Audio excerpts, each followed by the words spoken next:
seriously, just when you think you've wrapped your head around the San Francisco 49ers offseason chess match, the cap gymnastics, and the direction this roster is supposed to be heading, bam, another curveball comes flying at you. Weren't we just celebrating, high-fiving, and talking about how adding a pass-rushing force like Bryce Huff was going to elevate this defense?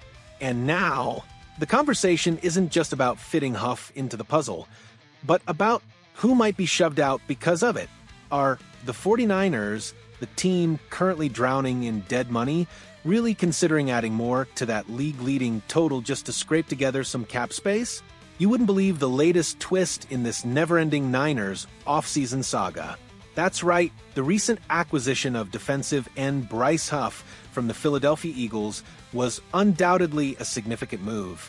It was a power play designed to bolster an already talented defensive line, adding another dynamic edge presence to wreak havoc on opposing quarterbacks. It felt like a piece of the puzzle clicking into place for a team with legitimate Super Bowl aspirations. But as we've seen time and time again in the unforgiving world of the NFL, especially in the modern era of the salary cap, one big move rarely stands alone. It often triggers a complex domino effect, forcing teams to make difficult decisions and raising serious questions about the future of other players already on the roster. And according to some sharp analysis circulating in the league, one player whose name is now being prominently featured in potential trade discussions is none other than defensive end Yetur Gross-Matos. Gary Davenport over at Bleacher Report recently put a spotlight on Gross-Matos, highlighting him as a player the 49ers should give serious consideration to trading before the 2025 season even kicks off. Now, hold on a second. On the surface, suggesting the trade of a rotational defensive lineman might seem completely counterintuitive. In today's NFL, defensive line depth isn't just a luxury. It's a necessity, especially for a team built to contend like the 49ers. You need a constant rotation to keep guys fresh, particularly late in the season and into the playoffs. So, why would you even think about trading away a piece that provides that vital depth? Well, Davenport's reasoning and the reality of the 49ers situation delves much deeper into the intricate complexities of roster construction, player performance, and perhaps most critically for San Francisco, right now, the suffocating reality of the salary cap. For the 49ers, roster flexibility and options have felt incredibly constrained lately. It's been tough for them to maneuver, particularly when it comes to shedding significant contracts or moving players, largely due to their overall cap situation and a surprising lack of obvious trade candidates who could yield meaningful returns without simultaneously creating bigger, more problematic holes elsewhere on the roster. And just to clear the air right away, because I know what some of you might be thinking, no, Davenport did not entertain the idea of trading wide receiver Brandon Ayuk.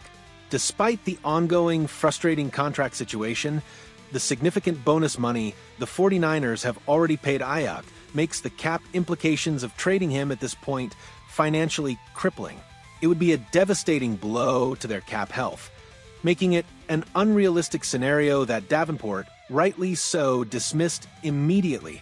So, let's put that one to bed for now. So, back to Yetur Gross-Matos.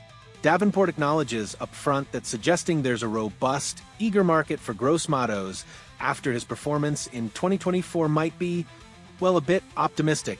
Let's just look at the raw numbers, shall we? In his first season wearing the Niners colors, Gross-Matos recorded 4 sacks. Now, 4 sacks isn't exactly terrible for a rotational player over a full season. And this is a massive, but 3 of those 4 sacks came in a single game. That means across the other 16 games he played, he managed just 1 lonely sack. He also finished the season with a career low in total tackles.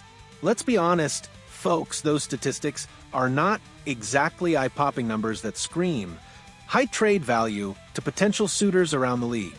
Because of this relatively modest production, Davenport doesn't believe the 49ers would realistically get much in return if they were to pull the trigger on a Gross-Matos trade. We're likely talking about a late-round draft pick here, maybe a 6th or a 7th rounder. Not exactly the kind of draft capital that fundamentally changes the trajectory of a franchise or allows you to draft a difference maker. However, he doesn't completely shut the door on the possibility. Davenport suggests that Gross-Matos could still attract interest from a team desperately looking for defensive end depth.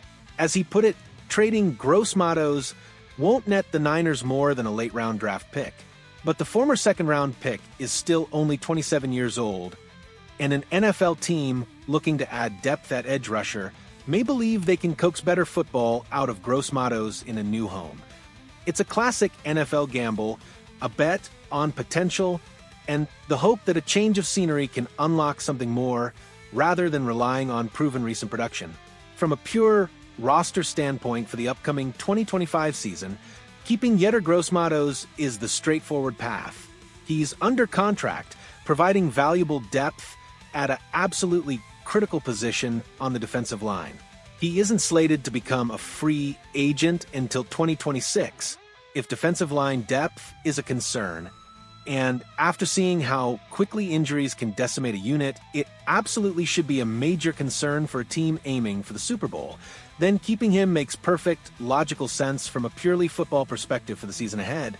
However, the primary motivation, the driving force behind the discussion of trading Gross-Matos, isn't about his on-field performance or lack thereof.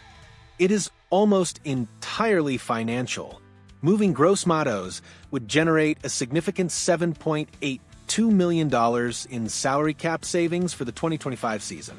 Now, that's real money. That's cap space the 49ers could desperately use to help extend another key player, like perhaps resolving that Ajax situation, sign a much-needed free agent to fill another hole, or simply create some much-needed breathing room under the increasingly tight salary cap. But, and here is another absolutely crucial, but trading him would also leave behind a substantial $6.61 million in dead money spread out over 2 seasons. That breaks down to $1.65 million hitting the cap in 2025 and a more significant, lingering penalty of $4.96 million in 2026. And this is precisely where the situation becomes incredibly tricky, bordering on painful for the San Francisco 49ers. Let this sink in for a second. San Francisco currently leads the entire NFL in dead money. They are carrying a staggering $92.65 million tied up in players who, for the most part, are no longer even on the active roster. Think about that number. Nearly $100 million counting against their salary cap for players who are not contributing a single snap on the field. The vast majority of this financial dead weight is tied to players who were either cut outright or traded away. The only significant exception to this trend is fullback Kyle Juszczyk, whose cap hit and dead money are linked due to his offseason release and subsequent resigning at a lower, more team-friendly number. Remember the recent trade of wide receiver Deebo Samuel? While that move was made for various reasons, it alone added a massive, jaw-dropping $34.1 million in dead money to the 49ers' books overnight. After making a move of that magnitude, one that significantly increased their already league-leading dead money total, the 49ers front office, led by John Lynch and Adam Peters, might be extremely hesitant, perhaps even outright unwilling, to add even more dead money by trading Yetur Gross-Matos, especially when the trade would only provide a relatively modest cap saving in 2025 that comes with a significant, lingering future cap penalty in 2026.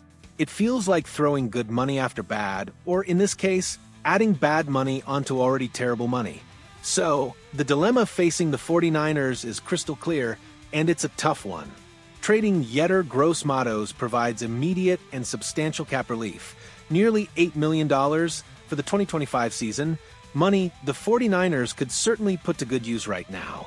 However, it means adding to their league-worst dead money total, particularly impacting their cap health in 2026, and it means sacrificing valuable, necessary depth on the defensive line, a unit that absolutely needs to stay fresh, healthy, and deep for a potential deep playoff run. Keeping him, on the other hand, provides that needed depth and avoids adding another chunk to the dead money problem. But it keeps that $7.82 million tied up, limiting their immediate financial flexibility. It is a classic, brutal NFL balancing act, weighing immediate financial flexibility against future cap health and the crucial on-field roster needs. Given their current and enviable dead money situation, the smart money might be on the 49ers leaning towards keeping Gross-Matos for the depth, despite the potential cap savings a trade would provide. But until the season officially starts, until the final roster cuts are made, every player not considered absolutely untouchable is potentially on the table. All right, Niners faithful, that is the complex, frustrating picture regarding Yetur Gross-Matos and the San Francisco 49ers tangled cap situation. Now, I want to hear from you. What do you think the 49ers should do? Is that potential $7.82 million in cap saving worth adding to the league-leading dead money total and losing valuable defensive line depth? Or should they prioritize keeping Gross-Matos for the rotation, even if it means less immediate cap flexibility? Let me know your thoughts, your cap strategies, and your roster predictions in the comment section below. I read every single one, and I want to hear from all of you on this. And hey, if you appreciate these deep dives, these breakdowns into the financial and roster complexities of your favorite team, the kind of analysis you won't find everywhere else, please do me a huge favor and hit that like button right now. Seriously, hitting the like button takes 2 seconds, and it makes a massive difference, helping us bring you more detailed reports and exclusive insights just like this one.